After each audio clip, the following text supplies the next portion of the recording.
Christopher Dring. Christopher Dring. Who is he? You see, Christopher Dring is a gaming insider. He's a journalist and he normally comments on different popular topics in the gaming industry. So while on a podcast, he made a very strange statement, which is that developers all over the world are, looking at not bringing their games or not porting their games to Xbox.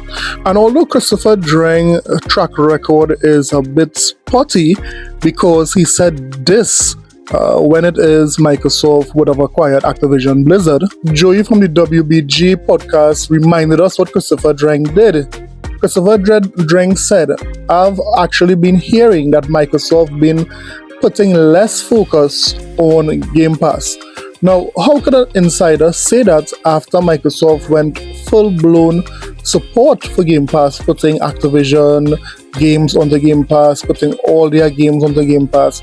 I mean, this guy thought when Activision was acquired by Microsoft that Microsoft would no longer put any priority on Game Pass. That was what he said, and back then I remember when the ponies ran with it as well. So now he is at it again, claiming that devs are saying that they are no longer going to bring games to Xbox because they are unsure about Xbox strategy. Now, upon me hearing that, it sounded a bit fishy, but the PlayStation ponies, they ran with it, of course. They saw the seemingly bad news and they started to tweet it out all over Twitter.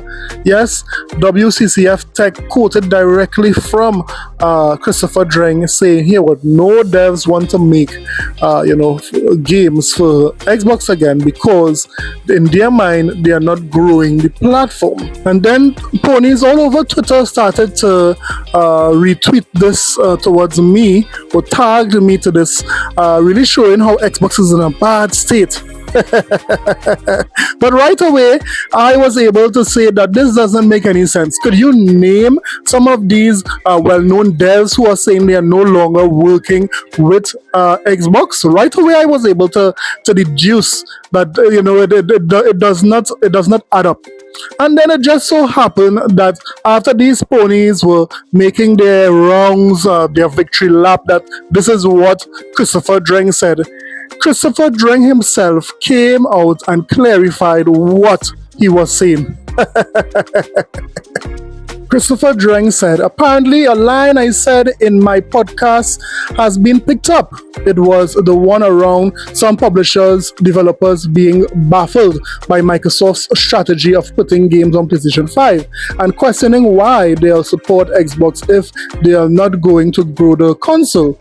3 things to clarify. 1. Xbox third-party support is stronger than ever. Gotcha. Gotcha. You can see that through Game Pass deals, relationships with Square Enix, Sega, there is no evidence at all of people walking away from Xbox. Quite the opposite. 2. This part of the podcast was really a point out the transitional challenge Xbox has in keeping publishers happy with the Xbox console.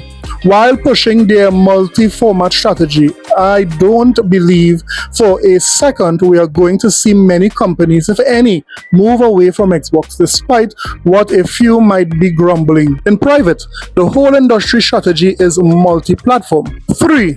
Ultimately, I believe Xbox strategy is great. It's just their transitional challenge they need to manage, but they can do it. Xbox Game Pass is still one of the best value deals you can get in video games. So here we have Christopher Dring having to recant a stupid and idiotic statement he made in a podcast. And these ponies did not have not one thinking ability to see that what he was saying didn't make any sense. If someone is making a erroneous claim that here what devs are leaving or walking away from Game Pass, have some sort of evidence to back it up. Have some consistent trends so that we could see here what this developer left in this year, this developer left in that year. Have some trends that you can rely on if you want to make such a bold statement. But these ponies don't think. They are just looking for the easiest win they can get, the seemingly easiest win they can get to say Xbox is dead. how stupid these ponies are. Today, however, we are going to talk about if you are going to play Grand Theft Auto in 30 frames per second. Yes, you see, Digital Foundry would have said here what this game is not coming out at launch at 60 FPS. But you see, this leaves the PlayStation community in a predicament. You see, these ponies would have said all sorts of things about Microsoft because they release some games at 30 FPS. The thing is, would these ponies stick to their talking point that they are not playing games at 30 FPS, or are they going to leave the hottest and biggest game ever because it's being played at 30 FPS? I think I know the answer to that already. So sit back, relax, and let's get it! This is a sickness! Let's get it! Before we continue the video, guys, let me say shout out to all the new subscribers. They are part of the road to 5,000 subscribers. So if this type of content interests you, please consider hitting the like and subscribe button. Of course, you get great Xbox content. You get great Xbox news, some Nintendo news here and there. But we specialize in disciplining PlayStation fanboys. These ponies, as we call them here. So if this type of content interests you, consider hitting that like and subscribe button today. But let's get back to the video. So as most of you all know, Digital Foundry would have made a comparison video with Doom the Dark Ages, comparing the PlayStation 5, the Xbox Series X, and of course the PlayStation 5 Pro. Now one would think that the PlayStation 5 Pro would beat those other two platforms handedly in every single aspect, but as the video I posted yesterday showed, it showed that Digital Foundry concluded that Xbox is king when it comes to running Doom the Dark Ages, and this is a real embarrassment to the PlayStation community, so much so that there were a lot of ponies in the comment section angry. They were so salty, they were gnashing their teeth. I mean, these guys were hurt because I basically just highlighted that Digital Foundry said Xbox is king. $800 console, but can't even outperform the Series X? Shame on you, Mark Sony. So we would have seen how the Xbox Series X, and I believe there were one part that the Xbox Series S were able to beat the PlayStation 5. So the Xbox would have beaten up on the PlayStation platform. Well, it just so happened that Nintendo is saying that they have hands too. You see, Nintendo wants to slap the socks off of these ponies as well. Because here we have another comparison, this time with Final Fantasy. And although this is a still image, we are seeing some vast differences when it comes to the PlayStation 5 and the Switch 2 version of this particular Final Fantasy. Look at this picture making the rounds. Right away, the picture on the left does not have the amount of detail on the picture on the right. Look at the eyebrows, look at the eyes, look at the eyelashes, look at the skin tone. We are seeing very clear that here the Switch 2 looks a little bit better than the PlayStation 5 version. Wow, the Switch 2 is even slapping the stockings off of these ponies. Next up, we have an updated roadmap for the Xbox Series consoles, yes, for Game Pass. Look at this roadmap. Look at what we have left for 2025. I'm seeing Gears Reloaded, I'm seeing Outer Worlds 2, and I'm seeing Ninja Gaiden 4. So those are the 3 games we have left for the year. 2026 is looking packed as well. I'm seeing Fable for 2026. I'm seeing Clockwork Revolution. I'm seeing State of Decay 3. I'm seeing Gears of War E-Day, Perfect Dark, Contraband, Everwild. So many games coming in 2026 as well. So Xbox gamers is telling Xbox this. Treat me good, I'll treat you good, baby. What? Treat me good, I'll treat you good, baby.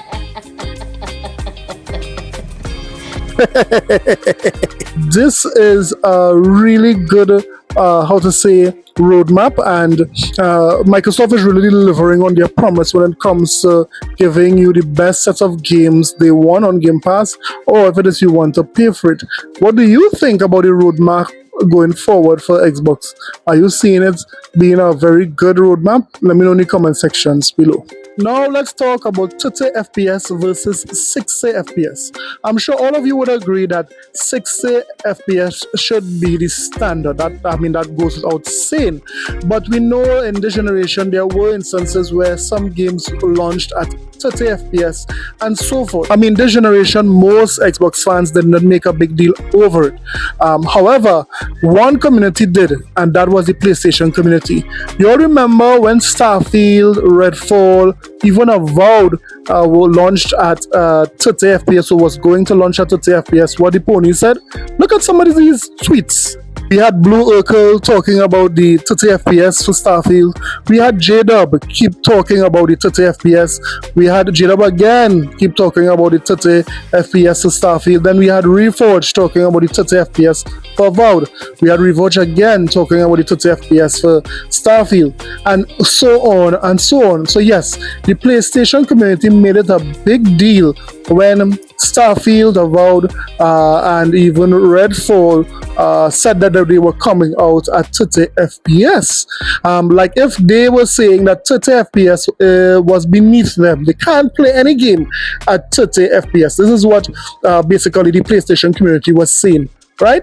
But it was not just the PlayStation community, it was also media outlets saying this. Metro said, I may not play Starfield because of the lack of 60 FPS readers feature. Kotaku said, why is Starfield 30 FPS? Space sandwiches, maybe? And there were many other media outlets that would have shown their disgust for 30 FPS because it was coming from Xbox. I remember that. I recall all of these things.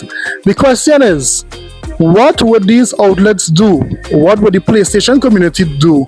As Digital Foundry said this about Grand Theft Auto 6. Listen. Absolutely. It's really honestly nuts, which kind of brings me to a question here. And let's go around the table and all weigh on in this. Do you think that this game is going to have a 60 FPS mode, or do you think it's going to be 30 FPS only on launch? Wow. This is difficult to say, but I'm going to, because maybe they surprise us, but my personal guess is that it's going to be 30 FPS only, but we'll see. I'd love to be wrong. Alec. But you can't get rid of RTGI.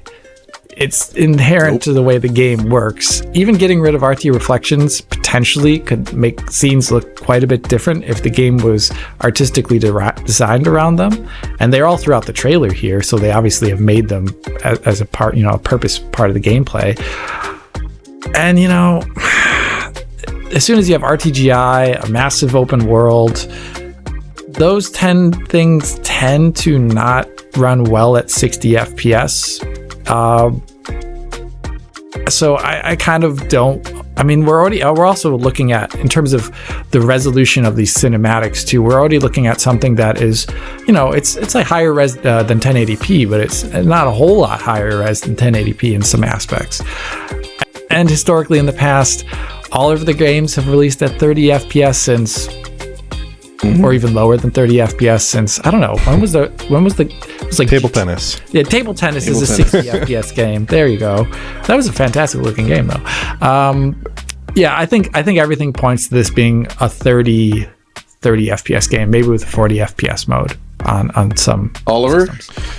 I'd agree completely with Alex. The only wrinkle I'd add in is that, well, if you're preparing a Series S version, you just take the settings there and say, could we run this on PS5 or Series X? Oh my goodness. Could we run it at 60? Could we just run it unlocked? What could we do with that? I can imagine some very smart minds at Rockstar might be contemplating that question.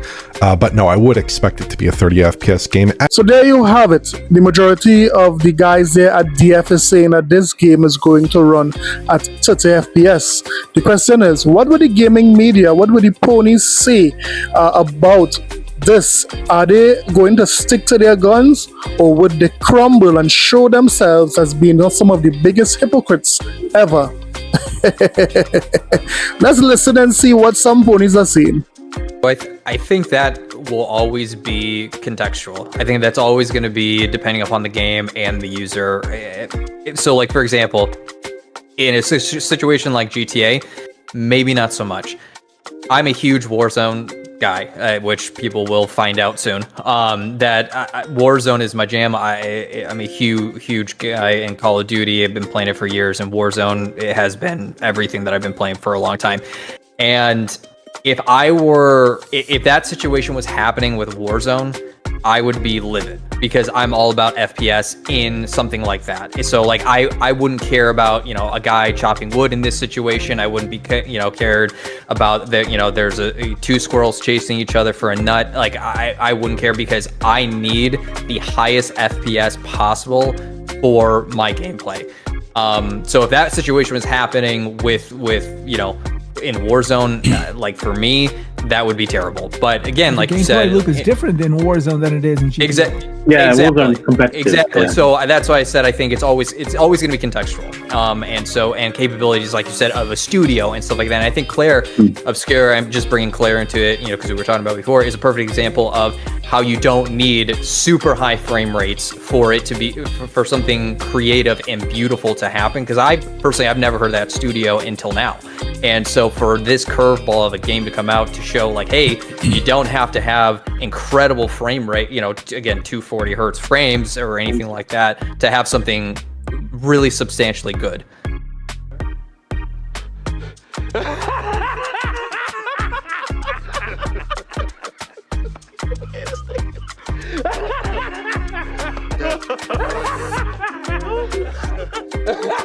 You see how these guys expose themselves as being hypocrites, guys? Now all of a sudden, 30 FPS is good because it's GTA. But then again, we have some other ponies who are saying no, they are not going to play GTA if they are at 30 FPS. Listen to Jimmy. Jimmy is sticking to his guns. It'll be close. It'll be the best looking game and at 30 FPS, and everyone will buy it and love it. I mean, I won't. No, I won't spend it. I don't buy 30 FPS games. Revenge of the Savage Planet got me. I had no thought in my mind that Revenge of the Savage Planet would be a 30 FPS game. I was like, it's a UE5. It looks great. It's brand new. If I know ahead of time a game is 30 FPS, I don't buy it. I will not buy GTA 6. I won't. I have too many games in my backlog. I've got so many games I want to play and so many games I want to spend time on. I'm not going to waste it and piddle it away on a game that looks like something from last gen. All that lighting, all that fidelity, all that beauty, it disappears as soon as I move. It's like it's stuttering. Not a Rockstar game. I don't care who's making the game. That doesn't make me change my standards. It doesn't. Granted, you don't play games? What do you mean I don't play games? I've rolled credits on like 10 games this year. That's like 2 games a month. That's not bad at all for my like casual dad gamer hours that I put in. What do you mean I don't play games? So yes, Jimmy is saying here that he don't buy 30 FPS games. So here's what he's going to do. He is going to come on his platform and he's going to say that he was gifted or he was given GTA 6. That is why he's playing it. That is why he's reviewing it. So this is a change from his stance. This is what I predict would happen with Reforged, because he can't miss that sweet money coming in from the hype that is GTA 6. He won't miss that money. But this is what the PlayStation community is saying. They are in a dilemma. Both the PlayStation community and the gaming media is in a dilemma. What would they do? Are they going to stick to their guns or would they cave in because it's Grand Theft Auto 6? Let me know in the comment sections below. This will be a nice comment section to review. Let me know in the comment sections below. Don't forget to like and subscribe for more videos. I'll see you guys in the next one. Later.